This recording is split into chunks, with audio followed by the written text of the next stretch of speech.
Ya, bismillahirrahmanirrahim. Assalamualaikum warahmatullahi wabarakatuh. Kembali lagi dengan saya Bagus Robi Kurniawan. Saya mahasiswa STKIP NU Indramayu, program studi pendidikan guru sekolah dasar semester 5. Nah, pada video pembahasan kali ini atau pada video ini saya akan membahas mengenai kanvas model bisnis.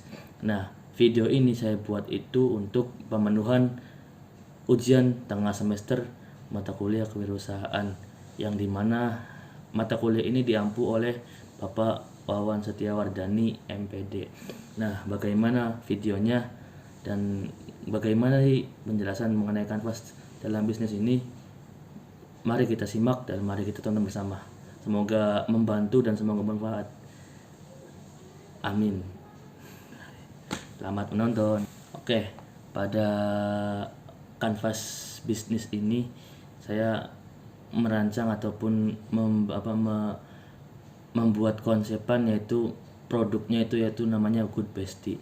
Good Bestie ini apa? Good Bestie ini merupakan salah satu produk dalam pakaian yang couple. Apa itu couple? Pakaian yang samaan gitu antara satu dengan yang lainnya. Ya. Nah, jadi yang pertama pada kanvas model bisnis ini ada yang namanya key activities atau aktivitas yang terjadi atau aktivitas yang biasa digunakan gitu. Aktivitas utama dalam bisnis ini itu apa gitu. Nah, yang pertama itu ada promosi produk. Nah, promosi produk ini kita dalam berbisnis juga harus ada yang namanya promosi produk ya. Dan yang kedua ada survei toko pakaian. Nah, survei toko pakaian ini gunanya kita untuk mempromosikan ataupun menyebarkan produk yang kita buat kepada halayak umum gitu. Nah, yang ketiga itu ada labeling. Labeling ini agar kita produknya lebih bermutu, berkualitas dan terjamin gitu. Jadi kita perlu yang namanya labeling. Good Bestie ini termasuk label yang saya usulkan atau saya buat dalam pakaian yang couple ini gitu. Dan yang terakhir yaitu proses produksi atau memproduksi kaos dengan desain couple yang kekinian atau trendy. Nah, hal tersebut yang menjadi ciri khas. Jadi pada kayak aktivitas saya ini juga ada ada proses produksi kaos yang desainnya itu intinya dengan desain yang kekinian gitu. Nah, yang kedua itu ada key partner atau partner pihak yang bisa kita ajak kerjasama dalam bisnis ini. Yang pertama ada toko kain. Nah, karena kita bisnis dalam hal fashion pakaian, maka kain ini menjadi bahan utama atau bahan pokok yang kita butuhkan. Makanya kita harus kerjasama dengan toko kain yang ada. Yang kedua ada tukang sablon. Nah, jadi pada tukang sablon ini kita juga harus bekerja sama ataupun berpihak ataupun memiliki kaitan erat dengan tukang sablon ini agar kiranya jika kita bisnisnya besar itu bisa mengembang atau berkembang ke yang mana-mana. Jadi kita harus butuh yang namanya kerjasama yang baik dengan tukang sablon. Dan yang ketiga ini ada tukang bahan pakaian. Nah, selain kita bekerjasama dengan toko kain, kita juga harus bekerja sama ataupun memiliki partner yang baik dengan toko bahan pakaian. Karena kalau kita hanya ada bahannya saja tapi tidak ada pelengkapnya, karena kita kan mengusung tema yang kekinian biar jangan terlalu monoton dan bisa kita tambahin dengan hal-hal yang menarik dan seperti bisa menambahkan kancing yang gimana gitu dan yang gimana gitu. Makanya kita perlu bermitra dengan toko bahan pakaian. Nah, yang keempat ini kita juga bermitra kepada toko pakaian, toko penjual pakaian ya, ataupun distro. Nah, kenapa? Karena distro juga termasuk salah satu agen penjualan kita gitu, sasaran agen penjualan kita. Makanya kita perlu bermitra dengan toko distro yang ada biar kita penyebarannya tuh makin luas lagi gitu.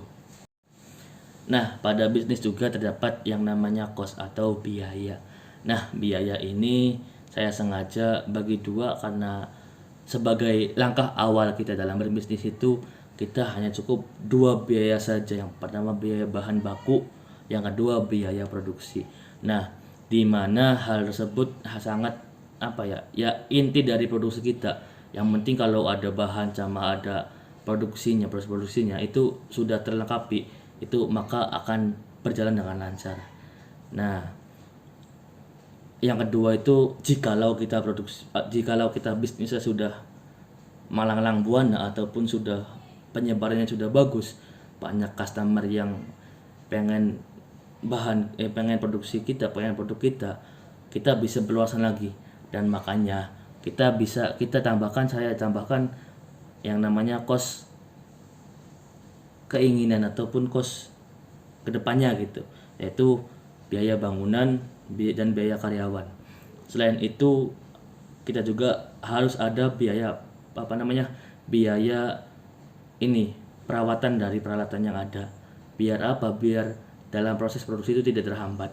Jadi kita juga harus memikirkan ke depan. Tapi misalkan kalau kita modalnya cuma sedikit, kita jangan terlalu mikir ke depan dulu. Yang penting bisnis jalan dulu, baru ketika bisnis kita berjalan dengan lancar dan banyak customer yang tertarik dengan bisnis kita bisa kembangkan lagi bisnis ini gitu. Oke, yang selanjutnya ada value proposition. Nah, pada hal ini tuh kita nilai apa sih ataupun hal apa sih yang ada pada produk kita, keistimewaan apa sih yang ada pada produk kita. Nah, yang pertama itu ada baju couple yang didesain dengan ciri khas motif kekinian atau motif yang trendy. Jadi pada produksi yang kita intikan ini, yang kita utamakan ini, yang kita junjung ini, yaitu baju couple dengan desain yang kekinian gitu, dengan desain yang anak mudaan gitu. Karena sekarang sudah banyak baju dengan desain kekinian gitu. Makanya kita pengen ngembangin atau pengen berbisnis dengan bisnis baju couple ini gitu. Karena bisa lebih menarik perhatian lagi gitu. Nah, yang kedua ini yaitu mengutamakan kualitas produk yang mantap. Jadi di lain motif yang kekinian juga kita juga mengutamakan keterjaminan dari kualitas produk ini gitu.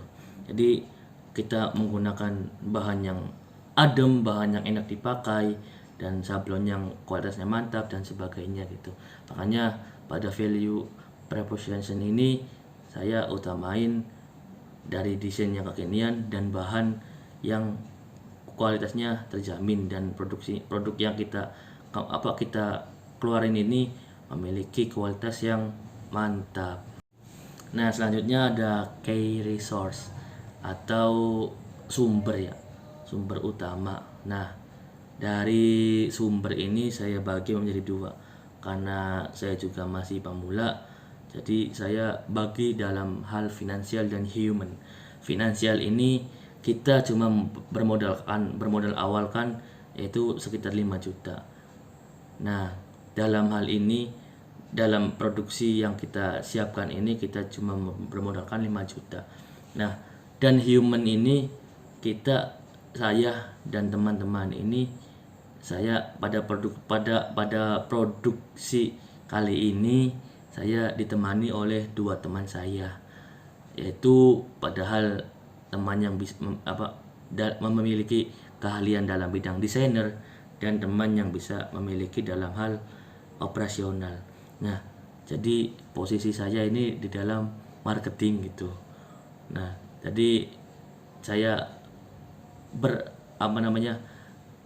memulai bisnis ini bersama 2 teman saya yang pandai desainer dan yang pandai dalam hal pengoperasian produksi gitu. Oke, yang Selanjutnya yaitu ada channel ataupun saluran apa yang dapat menyebarkan produk kita gitu. Yang pertama kita di sini channel kita yang pertama yaitu kita menitipkan produk kita ke toko-toko pakaian ataupun toko-toko distro. Nah, kita bisa menitipkan kepada mereka yang sudah bermitra dengan kita dan yang belum, kita juga akan mengusahakan untuk menitipkannya gitu. Dan yang kedua itu kita berjualan di media sosial khususnya WA dan Facebook. Dan yang ketiga yaitu kita membuka toko dan berjualan di marketplace yaitu Shopee dan Tokopedia. Oke, selanjutnya itu ada customer relationship. Nah, customer relationship itu apa? Yaitu hubungan kita dengan customer kita gitu. Bagaimana caranya kita menghubungkan kita dengan customer kita gitu. Yang pertama itu ada diskon kejutan spesial. Nah, kenapa saya di sini ada diskon kejutan spesial ini? Karena umumnya pada masyarakat Indonesia itu ketika ada diskon itu pada berbondong-bondong gitu memburu pakaian gitu. Nah, yang kedua ada menjalin hubungan yang baik dan selalu fast respon. Nah, kita berusaha untuk menjaga hubungan kita dengan sama kita dengan baik, dan intinya dan pas yang terpenting itu selalu fast respon. Apalagi ketika kita berjualan di media sosial, kita harus senantiasa fast respon dan harus baik kepada pelanggan kita atau customer kita gitu. Dan yang selanjutnya itu ada pelayanan yang ramah. Jadi selain fast respon juga kita harus adanya pelayanan yang ramah gitu. Biar apa? Biar customer kita itu semakin semakin mau belanja lagi pada kita gitu. Dan selanjutnya itu ada customer. Customer ini yaitu sasaran kita gitu. Sasaran kita itu apa? Siapa sih sasaran kita tuh? Untuk siapa sih sasaran kita tuh? Nah, di sini karena kita pakaian couple, jadi sasaran kita itu ada 3. Yang pertama anak-anak ini anak yang kembar ya. Jadi kan biasanya kan anak kembar ini biasanya sering memakai pakaian yang couple. Yang kedua ada remaja. Remaja itu bisa kita jadikan sasaran target pemasaran kita karena apa? Karena remaja itu tertarik banget dengan adanya pakaian-pakaian yang couple, apalagi desainnya itu kekinian gitu. Yang terakhir ada orang tua. Orang tua juga tidak kalah saing dengan para remaja yang masih yang masih ini dengan hal tersebut gitu, masih pengen samaan gitu dengan istri ataupun siapanya gitu. Jadi kita sengaja targetin sasaran kita itu pada 3 anak ini, dan siapapun juga boleh, yang penting memiliki pasangannya. Karena kalau beli baju couple tapi cuma dipakai sendiri kan kasihan. Oke, yang terakhir yaitu ada revenue.